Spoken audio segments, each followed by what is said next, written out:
The morning sun cast long shadows across the cobblestones of Florence as Lorenzo walked through the empty streets, his footsteps echoing with a confidence that seemed to part the very air before him.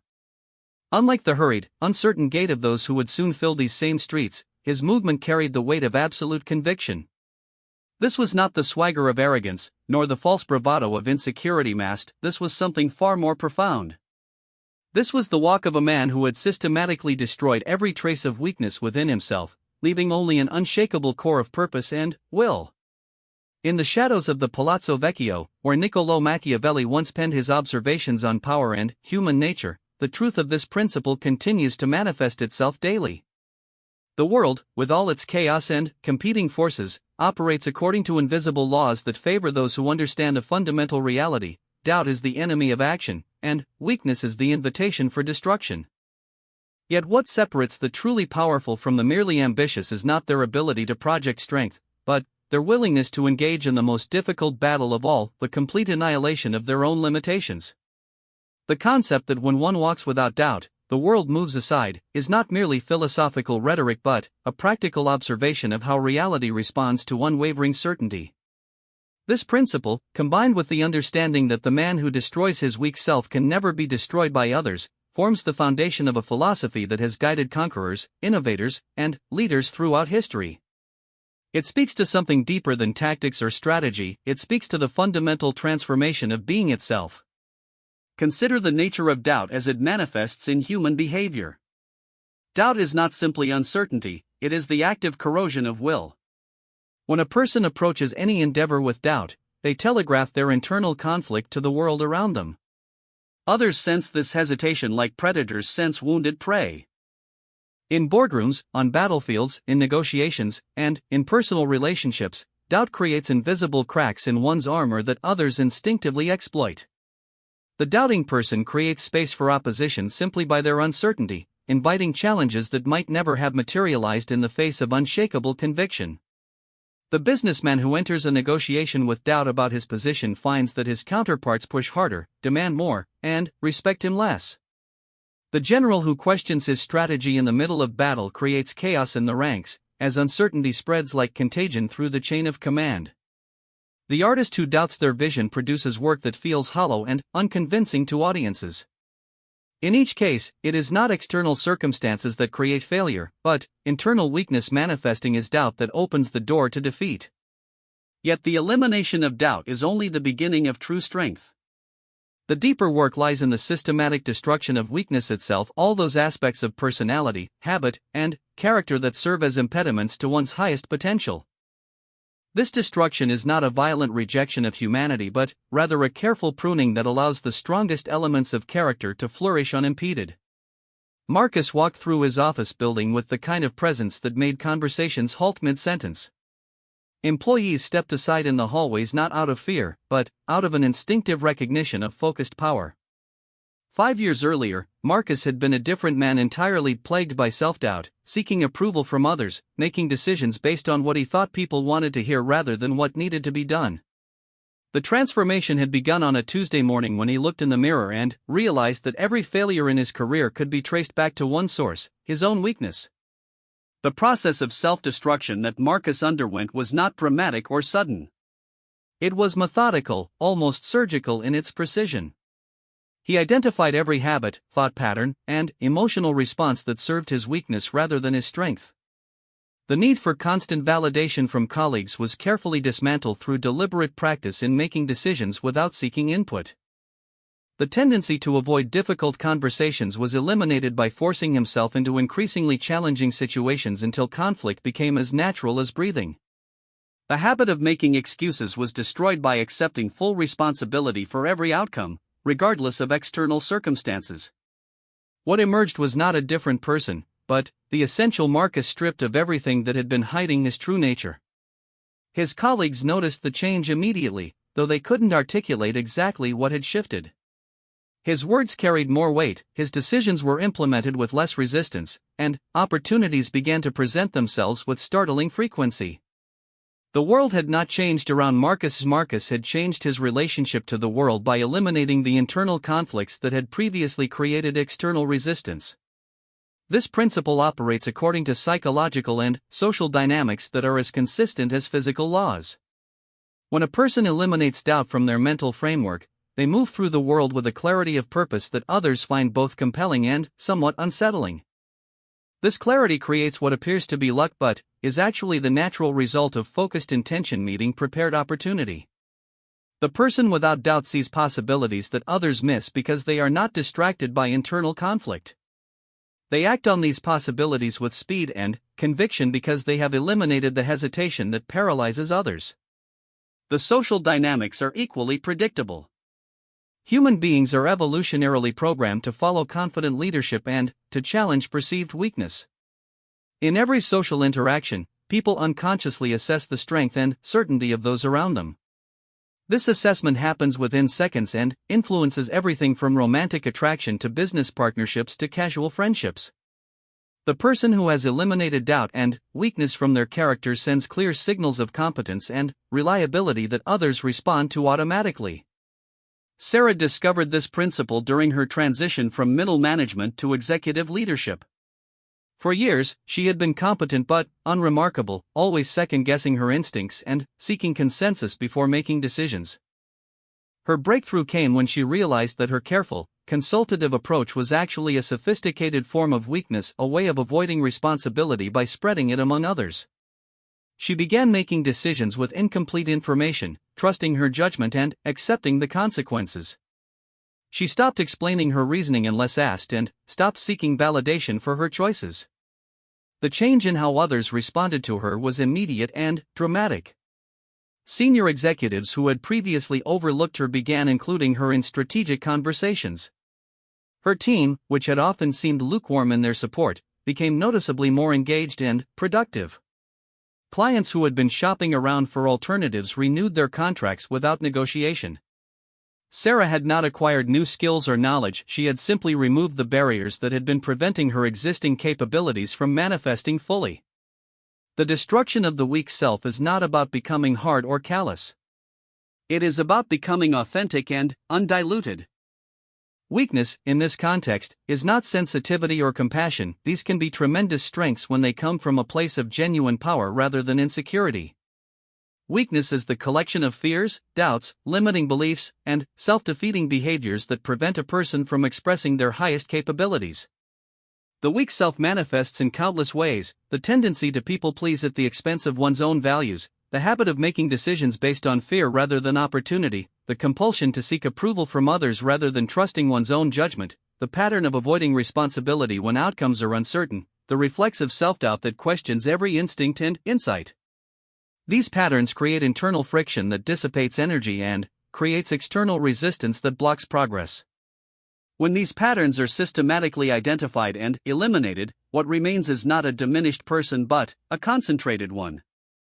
Like a sculptor who reveals a statue by removing everything that is not essential, the process of destroying weakness reveals the essential self that was always present but previously obscured. David had spent 30 years building a successful law practice, but success had come at the cost of constant stress and exhaustion. He worked longer hours than his competitors, charged lower fees than his expertise warranted, and accepted clients he knew would be difficult to please. His dedication was admirable, but his approach was fundamentally weak because it was driven by fear of losing clients, fear of not being seen as indispensable, fear of not living up to others' expectations. The turning point came during a particularly challenging case where the opposing counsel was attempting to intimidate David through aggressive tactics and unreasonable demands. David's initial response was his typical one: to work harder, accommodate more, and try to placate all parties. But something in him rebelled against this pattern. Instead of responding to intimidation with accommodation, he responded with calm, immovable strength. He set clear boundaries, refused unreasonable requests, and presented his case with unshakable confidence in its merits. The result surprised everyone, including David. The opposing counsel, faced with genuine strength rather than the weakness they expected to exploit, became more reasonable in their approach. David's client, witnessing their attorney's uncompromising professionalism, increased their respect and trust dramatically. Most importantly, David discovered that standing firm required far less energy than the constant accommodation he had been practicing for decades. This experience led David to systematically examine every aspect of his practice through the lens of strength versus weakness. He raised his fees to reflect his true value, knowing that clients who valued quality would pay appropriately while those seeking the cheapest option would find other attorneys. He became selective about the cases he accepted, focusing on work that aligned with his expertise and interests rather than taking everything that came through the door. He stopped working weekends except for genuine emergencies, trusting that better boundaries would lead to better results rather than lost opportunities. The transformation of David's practice was dramatic. His income increased by 40% while his working hours decreased by 20%. His stress levels dropped significantly as he stopped fighting battles that were not worth winning. Most remarkably, his reputation in the legal community shifted from that of a competent but unremarkable attorney to that of a formidable advocate whom opposing counsel approached with respect rather than opportunistic aggression. The principle that the man who destroys his weak self can never be destroyed by others operates on multiple levels simultaneously. On the most practical level, it means that external attacks and challenges lose their power when they cannot find corresponding weaknesses to exploit. The person who has eliminated self-doubt cannot be manipulated through flattery or criticism. The person who has destroyed their need for approval cannot be controlled through social pressure. The person who has eliminated their fear of failure cannot be paralyzed by threats or intimidation. But, the principle operates on deeper levels as well. The destruction of weakness is simultaneously the creation of anti-fragility, the capacity to grow stronger under stress rather than weaker. When external pressures encounter a person who has eliminated internal weaknesses, those pressures become sources of strength rather than sources of stress. Criticism becomes information rather than personal attack. Obstacles become opportunities to demonstrate capability rather than evidence of inadequacy. Competition becomes a chance to excel rather than a threat to survival. Elena understood this principle intuitively as she built her technology company from a small startup to a major market player. Throughout the process, she faced constant challenges: competitors who copied her innovations, investors who questioned her strategies, employees who doubted her leadership, and market conditions that seemed designed to destroy emerging companies. Each challenge could have been devastating if she had approached it from a position of weakness. Instead, Elena had spent years systematically destroying every aspect of herself that could be exploited by external forces. She had eliminated the need to be liked by everyone, understanding that respect was more valuable than popularity. She had destroyed the fear of making mistakes, recognizing that perfect decisions were less important than quick recovery from imperfect ones. She had removed the compulsion to control every outcome, focusing instead on controlling her responses to outcomes. When competitors attempted to undermine her company through aggressive pricing or market manipulation, Elena did not respond with panic or defensive maneuvering. Instead, she used these attacks as opportunities to demonstrate her company's superior value proposition and stronger market position. When investors questioned her strategies during difficult quarters, she presented her reasoning with calm confidence, neither becoming defensive nor changing course based on short-term pressure. When key employees were recruited by larger companies offering higher salaries, she wished them well and used their departures as opportunities to promote promising team members and attract new talent. In each case, what could have been a source of weakness became a source of strength because Elena had already eliminated the internal vulnerabilities that external pressures typically exploit. Her competitors' attacks simply bounced off her company's strengths, often backfiring and revealing their own weaknesses in the process. Investors who initially questioned her approach became her strongest supporters as they witnessed her unshakable commitment to her vision. Employees who remained with the company developed deeper loyalty and commitment as they observed their leaders' grace under pressure. The transformation that occurs when weakness is systematically destroyed extends beyond professional success to encompass every aspect of life. Personal relationships become more authentic when they are not built on the foundation of people-pleasing or fear of abandonment. Creative endeavors become more powerful when they are not diluted by concern for others' opinions. Physical health improves when decisions are made based on long-term strength rather than short-term convenience. Spiritual growth accelerates when it is not impeded by ego-driven needs for validation or certainty. This comprehensive transformation is possible because weakness is not separate, isolated elements but, rather manifestations of a single underlying pattern, the failure to fully accept responsibility for one's life and outcomes. When this underlying pattern is identified and eliminated, all its various manifestations disappear simultaneously. The person who takes complete responsibility for their results can no longer blame external circumstances for their failures. The person who accepts full ownership of their choices can no longer be victimized by the decisions of others. The person who embraces complete accountability for their character can no longer be diminished by criticism or praise. Thomas discovered this truth during a period of his life when everything seemed to be falling apart simultaneously. His marriage was struggling, his business was failing, his health was deteriorating, and his relationships with his children were strained. For months, he focused on external factors, the economy, his wife's behavior, his employees' lack of commitment, genetic predispositions, his children's ingratitude.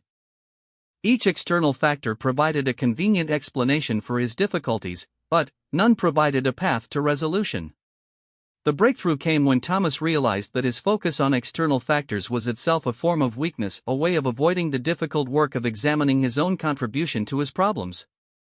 He began systematically reviewing each area of difficulty, looking not for external causes but for his own choices and actions that had contributed to the outcomes he was experiencing. In his marriage, he recognized that his pattern of avoiding difficult conversations had allowed small problems to grow into major conflicts. In his business, he acknowledged that his reluctance to make hard decisions about underperforming employees and profitable ventures had created a culture of mediocrity. In his health, he admitted that his stress eating and avoidance of exercise had been choices rather than inevitable responses to external pressure. In his relationships with his children, he saw that his tendency to lecture rather than listen had created distance rather than connection. This recognition was initially painful because it required Thomas to give up the comfortable narratives that had protected his ego while perpetuating his problems. But, as he began taking full responsibility for each area of difficulty, he also gained the power to address each area effectively. He started having the difficult conversations in his marriage that he had been avoiding, leading to greater intimacy and trust. He made the hard business decisions he had been postponing, resulting in improved profitability and team morale. He implemented the lifestyle changes he had been resisting, leading to better health and energy. He changed his approach to his children from directive to supportive, rebuilding connections that had been deteriorating for years. The transformation occurred not because Thomas learned new skills or acquired new resources, but because he eliminated the internal weaknesses that had been sabotaging his efforts in every area of life. By destroying his tendency to avoid responsibility and blame external circumstances, he gained access to his natural problem-solving capabilities and leadership potential. The process of destroying weakness is not a one-time event but an ongoing discipline. Weakness has a tendency to regenerate if not consistently addressed, like weeds in a garden that will eventually overtake even the strongest plants if neglected. The person who has achieved genuine strength must remain vigilant against the subtle return of old patterns and the emergence of new forms of weakness. This ongoing vigilance is not exhausting when approached correctly. Rather than being a burden, it becomes a source of continuous growth and refinement. Each time a weak pattern is identified and eliminated, the person becomes more authentic, more effective, and more resilient. The process becomes self-reinforcing as the benefits of strength make the temporary discomfort of confronting weakness increasingly worthwhile. Maria maintained this discipline throughout her career as a surgeon, understanding that in her field, weakness could literally be a matter of life and death. The physical demands of surgery required her to eliminate any weakness in her fitness and stamina. The intellectual demands required her to destroy any tendency toward intellectual laziness or overconfidence. The emotional demands required her to eliminate any patterns of emotional volatility or excessive attachment to outcomes. But, beyond these professional requirements, Maria recognized that the discipline of destroying weakness enhanced every aspect of her life. The mental clarity required for complex surgical procedures improved her decision-making in all areas. The emotional stability necessary for life and death situations enhanced her relationships and parenting. The physical discipline required for long surgeries increased her energy and vitality in all activities. Most importantly, the ongoing process of identifying and eliminating weakness kept Maria growing and evolving throughout her career. While many of her colleagues plateaued after reaching competence, Maria continued developing new capabilities and taking on greater challenges because she never allowed weakness to create artificial limits on her potential. The social implications of walking without doubt and destroying weakness extend far beyond individual success. When more people operate from positions of genuine strength rather than weakness, the quality of all social interactions improves dramatically. Business relationships become more honest and efficient when neither party is operating from hidden weaknesses or insecurities. Political discourse becomes more productive when participants focus on solutions rather than protecting their egos or appealing to others' weaknesses. Community organizations become more effective when leaders operate from vision and principle rather than fear and people-pleasing. The transformation is contagious. When people encounter someone who has genuinely eliminated doubt and weakness from their character, they often become inspired to undertake similar work in their own lives. Not because they are being lectured or pressured, but because they witness the natural results of authentic strength and find themselves drawn to similar authenticity. James experienced this phenomenon as he built a construction company based on principles of uncompromising quality and absolute reliability. In an industry known for corner-cutting, unrealistic timelines, and blame-shifting when problems arose, James's approach was revolutionary. He quoted realistic timelines and met them exactly. He identified potential problems before they occurred and addressed them proactively. He took full responsibility for any issues that did arise and fixed them immediately at his own expense. This approach initially seemed like a disadvantage in a competitive market where many contractors won projects by promising unrealistic timelines and budgets. But James's absolute reliability and transparency created a reputation that generated increasing demand for his services. Clients began specifically seeking his company because they valued certainty over false promises. Employees began working for him because they valued integrity over quick profits. Suppliers began offering him better terms because they valued his honesty and prompt payment. Most remarkably, James's approach began influencing other contractors in his market. Some initially tried to compete by criticizing his expensive methods, but, as clients increasingly chose quality and reliability over lowest price, these competitors were forced to either raise their standards or lose market share. Several began adopting similar approaches to quality and transparency, raising the overall standard of the entire local construction industry. The ripple effects extended to James's personal life as well. His children grew up observing his principled approach to business and applied similar standards to their own endeavors. His marriage strengthened as his professional integrity carried over into personal honesty and reliability. His friendships deepened as people recognized they could trust him completely in all circumstances. The principle that when you walk without doubt the world moves aside is often misunderstood as advocating for blind confidence or rigid inflexibility. This misunderstanding misses the sophisticated nature of genuine certainty. True certainty is not the absence of information gathering or the rejection of feedback, it is the elimination of internal conflict that prevents clear thinking and decisive action. The person who walks without doubt is actually more responsive to new information than the person plagued by uncertainty, because they are not wasting mental energy on internal conflict. They can consider multiple options, weigh evidence, and change course when necessary without losing their fundamental certainty in their ability to navigate whatever challenges arise. Their doubt has been eliminated not through ignorance but through the development of trust in their own judgment and capability. Similarly, the destruction of weakness is not about eliminating all vulnerability or human emotion, it is about eliminating the patterns of thought and behavior that prevent one from responding effectively to life's inevitable challenges. The strong person feels fear but is not paralyzed by it. They experience disappointment but are not devastated by it. They face uncertainty but are not immobilized by it. Catherine demonstrated this sophisticated understanding of strength throughout her career as a war correspondent.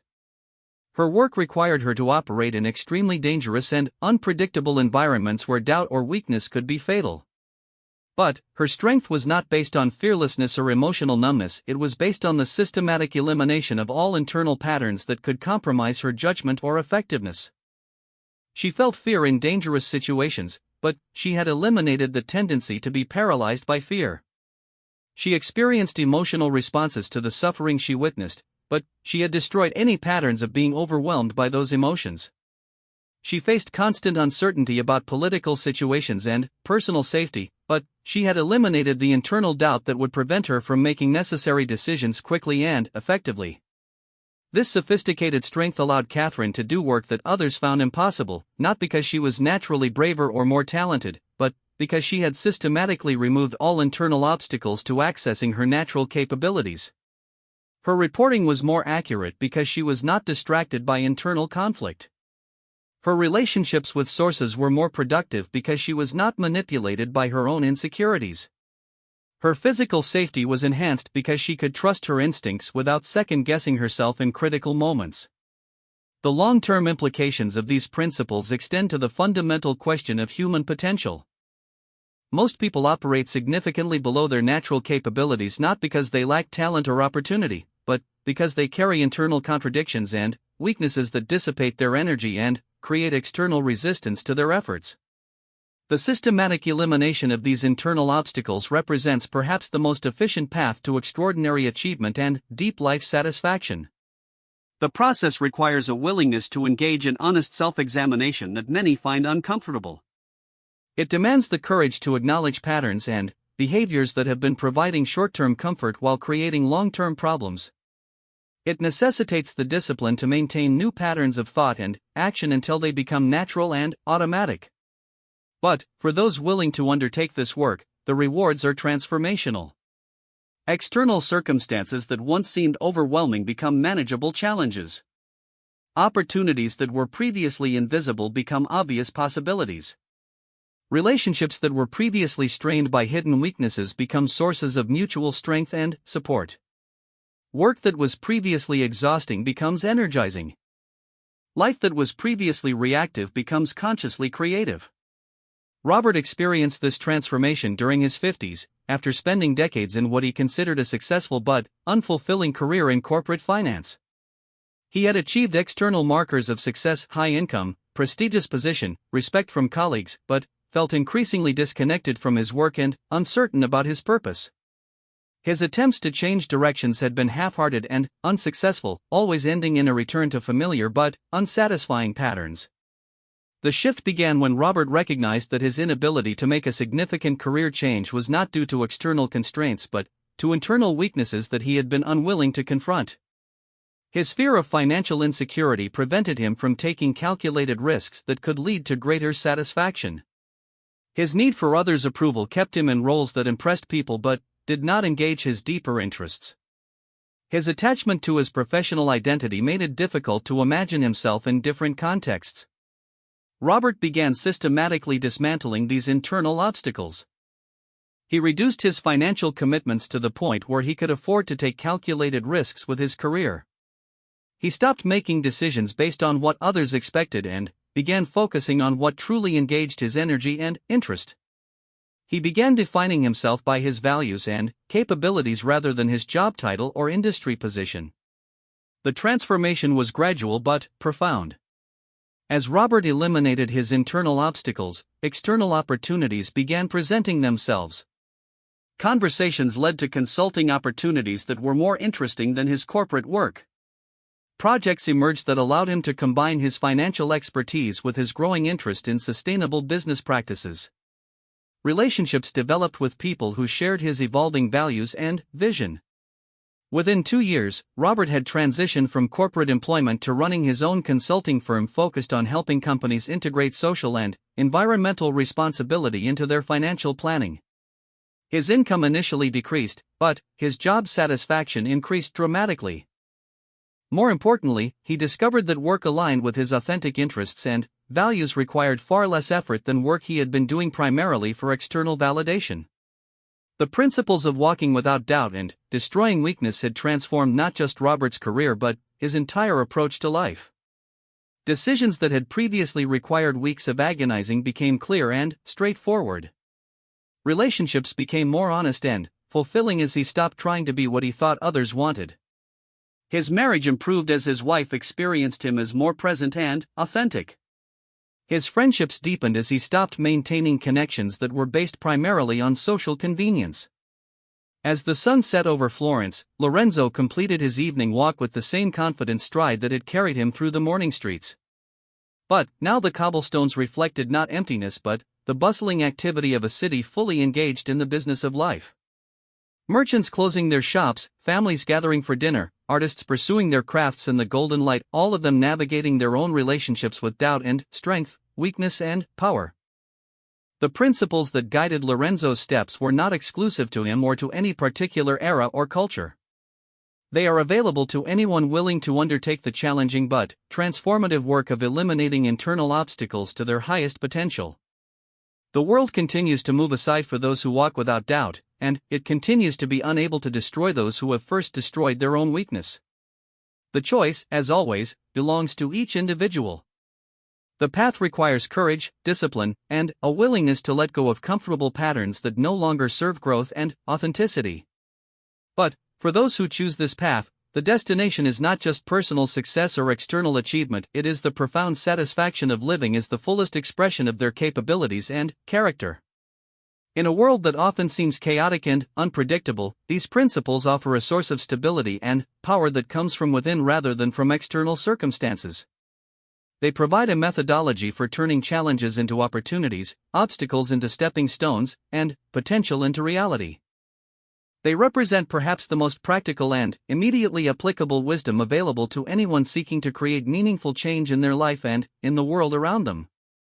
The journey begins with a single step, the decision to examine honestly the patterns of doubt and weakness that have been limiting one's potential. From that first step, taken with genuine commitment to growth and transformation, everything else becomes possible. The world, sensing authentic strength and unwavering purpose, begins to respond accordingly. And the person who was once limited by internal obstacles discovers the profound truth that their greatest enemy was always within, and therefore their greatest victory was always within reach.